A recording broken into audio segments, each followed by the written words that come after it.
দিনটা ছিল রবিবার, পাশের বাড়িতে মাংসের গন্ধ শুকে তাই বাড়িতে আজ বানিয়ে ফেললাম আলু পোস্ত। প্রথমে কড়াতে তেল দিয়ে দিয়েছি অনেকটা করে, তারপর তেজপাতা, আলু, যেহেতু আমি আলু বেশি খেতে ভালোবাসি তাই আমি ১ কেজির মতো আলু ব্যবহার করব। আপনারা কম চাইলে ব্যবহার করতে পারেন। তারপর এটা ভালো করে নাড়াচাড়া করব। আমি বুঝতে পারছি না যে আমার বাড়ির পাশ থেকে আজ জগতের সব ট্রেন যাচ্ছে। তারপর ঢাকনা দিয়ে কিছুক্ষণ রেখে দেওয়ার পর আবার খুলে নেব।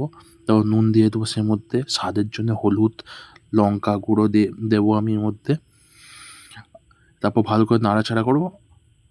আমি একটু ঝাল খেতে বেশি ভালোবাসি তাই আমি লঙ্কা গুঁড়ো বেশি দিয়েছি। আপনারা চাইলে কম দেবেন, নাহলে পরের দিন সকালে উঠতে পারবেন না। ঢাকনা দিয়ে কিছুক্ষণ রেখে দিয়ে খুলে দিয়ে টমেটো দিয়ে দেবো। এর মধ্যে এবার পোস্ত আমি ব্যবহার করছি। মেন জিনিস যা ছাড়া এটা আলু পোস্ত নয়, আলু ভাজা হয়ে যাবে। আর একটু পোস্ত যতটা আছে আমি দিয়ে দিলাম ভালো করে। তার মধ্যে ভালো করে নাড়াচাড়া করে ভেজে নিচ্ছি যাতে কাঁচা গন্ধটা চলে যাক। এরপর আমি এর মধ্যে দিয়ে দেবো, ঢাকা দিয়ে দেবো যেহেতু, তারপর ঢাকা খুলে দেবো। তারপর আবার ভালো করে নাড়াচাড়া করে এর মধ্যে দিয়ে দেবো জল। তারপর আমি আবার ভালো করে নাড়াচাড়া করব যাতে আরও ভালো করে মশলা ঢোকে। তারপর আবার মুকুট পুড়িয়ে দেবো। মুকুট খুলেই তৈরি হয়ে গেছে পোস্ত।